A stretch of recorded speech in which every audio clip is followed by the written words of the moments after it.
everybody. It's Jason Shadrick, and I'm back here with my good buddy Bryan from PRS, and we're going to talk about one of the new SE Hollowbody models. And this one kind of has a twist because it has an extra Piezo pickup in it, Bryan. So tell us a little bit about kind of the features on this and what we are hearing on the intro. Yeah, sure. So, well, the Hollowbody PRS guitars have been around for a couple decades now, and they featured a piezo output early on. I mean, there's multiple guitars in the market that do that kind of hybrid acoustic electric thing, but those original core Hollowbodies have always, to me, just been incredibly versatile. I have one back there that I've used for years. And it's probably been the most requested thing that I get when I'm out doing clinics and demos. Like, when are they going to offer a piezo-equipped guitar outside of the core of the private stock line? Because and not only is it core, but it's a Hollowbody, so it's more expensive. I mean, you're talking, $5,000-ish to get into a piezo-equipped guitar in the PRS line up until now.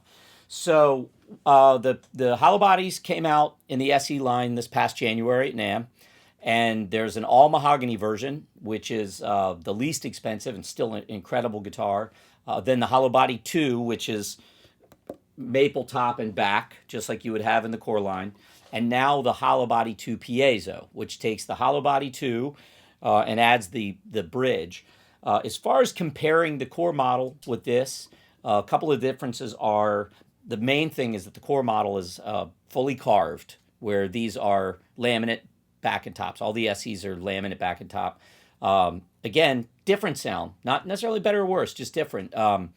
As you know, the Hollowbody and semi-Hollowbody guitars of the past, 6 decades, some of the most classic tones and most sought after tones, a lot of them are made on laminate guitars. So it's still a great sound, far cheaper to build.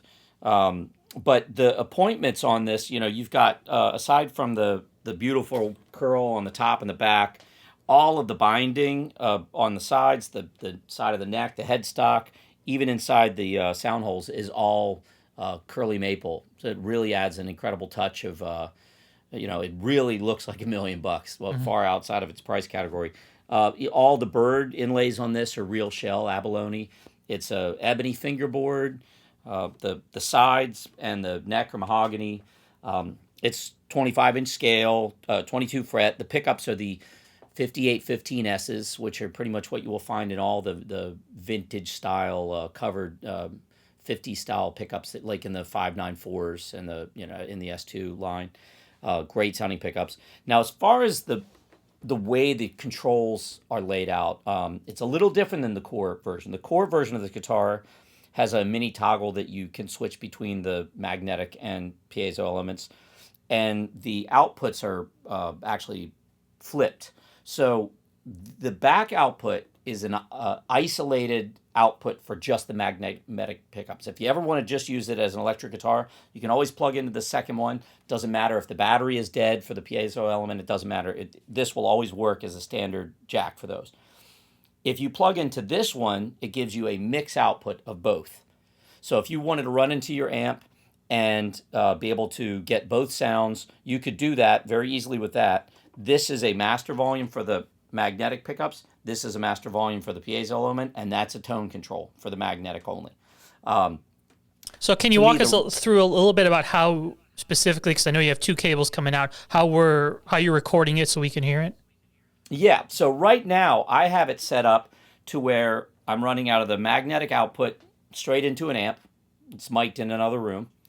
And I have this output running straight into my interface and recording in my DAW. So like what you're hearing now is just the 2 outputs sent to different sources, and that's about it. You could do this, well, when I do this live, you could do it to a separate acoustic amp. Often what I just do is run the second output just as I would an acoustic guitar, to a DI to the front of house, straight into your mixing console if you're playing a solo acoustic gig, or you could run it straight into your, if you're doing it at home, if you have a small powered speaker, anything with a tweeter, it sounds better. You get like a full range amp or an acoustic amp, and it really gives you incredible separation. So just to demonstrate real quick, Here is just the isolated piezo straight into the DI.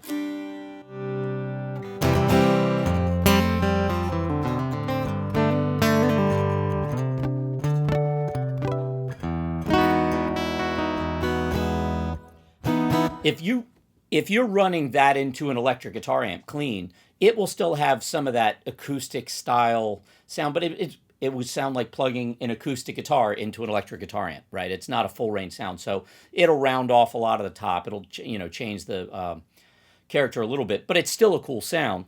The way I have it run here is it really sounds like a plugged in acoustic. But at the same time, I can blend in, I can just turn that off and have just electric.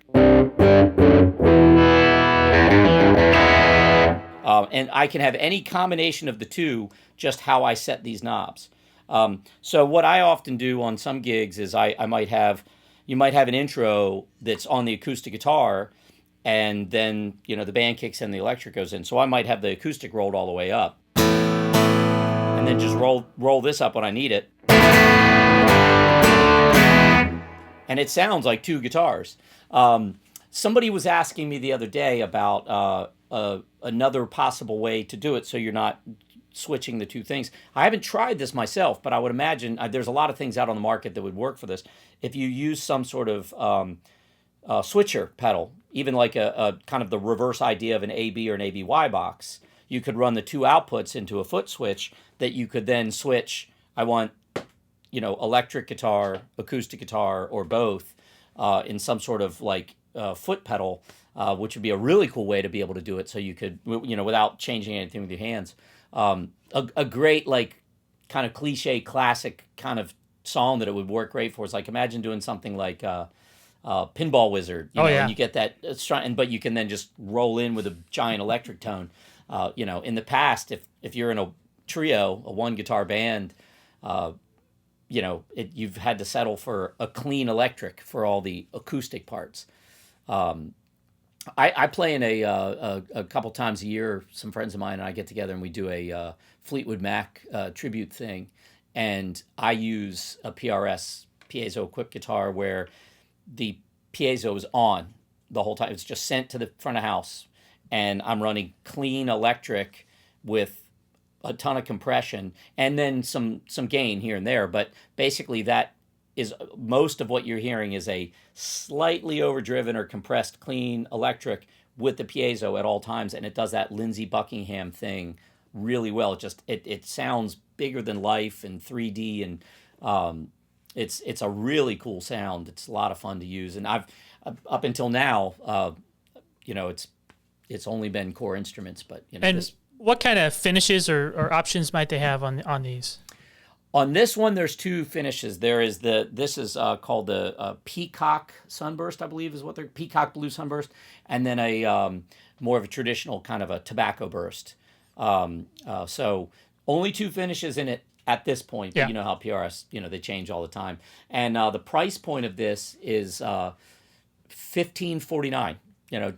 Which for an import guitar is definitely more expensive than any of the SEs of previously offered, but it's an incredible amount of guitar for the money. I mean, just the appointments and details alone, it certainly feels to me very similar to what the core instruments are, and it does come with a hard shell case too, which I believe makes it, other than some of the other PRS acoustics, SE acoustics, is the only electric that comes with a hard shell case in the SE line. Nice.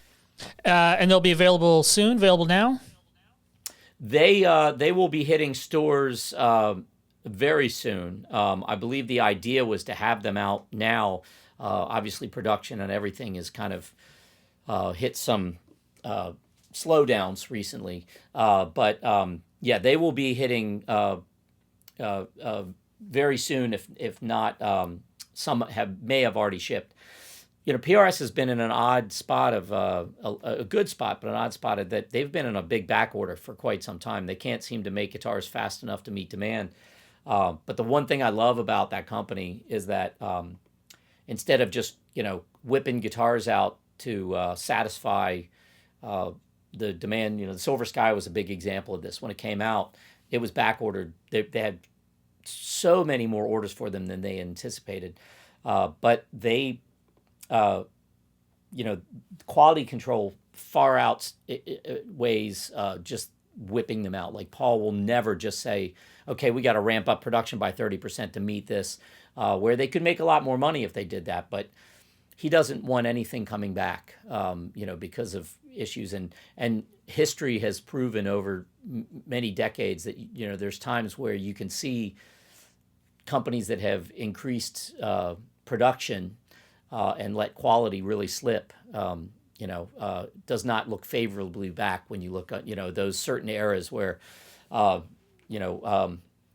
and I love the fact that they'll never do that. So the demand for these guitars will probably be high. So they might be a little tricky to locate early on, but I would just say get on the phone or email your favorite PRS dealer, and they can let you know what they have coming in. And a lot of them, I think, are taking pre-orders. So if you want to be on the first on the list, I would act fast. But they're like I said, bang for the buck. I'm blown away. I've been a big fan of the PRS core Hollowbodies and the Piezo for a long time, and I was really curious how this would stack up against it. But I was telling you earlier that I took one of these out on the road in February and March, and got to play it quite a bit, and was blown away with how great it sounds. Mm-hmm.